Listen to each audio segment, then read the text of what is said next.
வேதம் கேட்போம். 143 சங்கீதம். தாவீதின் சங்கீதம். கர்த்தாவே, என் ஜெபத்தை கேளும், என் விண்ணப்பங்களுக்கு செவிக்கொடும். உமது உண்மையின்படியும் உமது நீதியின்படியும் எனக்கு உத்தரவு அருளி செய்யும்.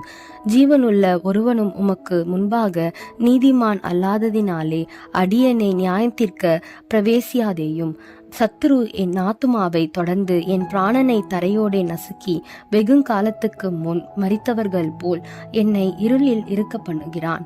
என் ஆவி என்னில் தேங்கும் போது என் இருதயம் எனக்குள் சோர்ந்து போகிறது.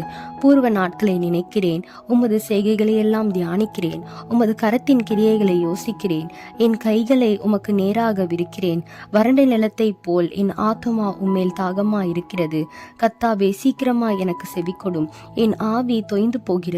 நான் குழியில் இறங்குகிறவர்களுக்கு ஒப்பாகாதபடிக்கு உமது முகத்தை எனக்கு மறையாதேயும். அதிகாலையில் உமது கிருபையை கேட்க பண்ணும். உம்மை நம்பியிருக்கிறேன். நான் நடக்க வேண்டிய வழியை எனக்கு காண்பியும். உம்மிடத்தில் என் ஆத்துமாவை உயர்த்துகிறேன். கர்த்தாவே, என் சத்துருக்களுக்கு என்னை தப்புவியும்.